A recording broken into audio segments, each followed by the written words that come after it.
Sandro, illum kien iffirmat ftehim ieħor bejn il-General Workers Union Malta li se jara aktar barra żidiet se jkun hemm aktar flessibilità għal ħaddiema tal-Air Malta.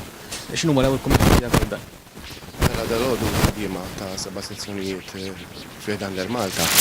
Fosthom il-line maintenance, workshop, commercial finance, operations u administration kollha insomma. Approvaw collective agreement fejn hemm flessibilità li jitbidlu l-kumpanija.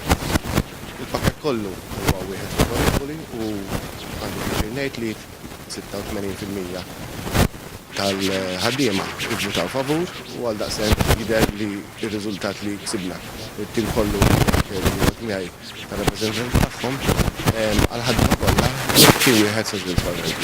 Jiena nisab kuntent li bdejna sena tajba. Soddisfazzjoni għar-rata ta' approvazzjoni li kellna ta' dan il-ftehim kollettiv.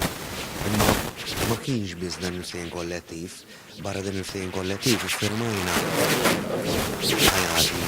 retirement scheme, jew voluntary retirement schemes, tajna garanziji għattejkom bej, ġibba garanziji għanni nixtieq imur mal-gvern bl-istess kapaċitajiet ta' xogħol li kapaċi jagħmel u bl-istess ħiliet u tajjibna l-kondizzjonijiet ta' dawn il-ħaddiema niftakru li tal-aħħar ftehim kollettiv kien għana fl-2004 u mbagħad kien hemm ir-restructuring exercises. Imma ftehim kollettiv per se ilhom minn dak iż-żmien ma jkollhom dal-ħaddiema.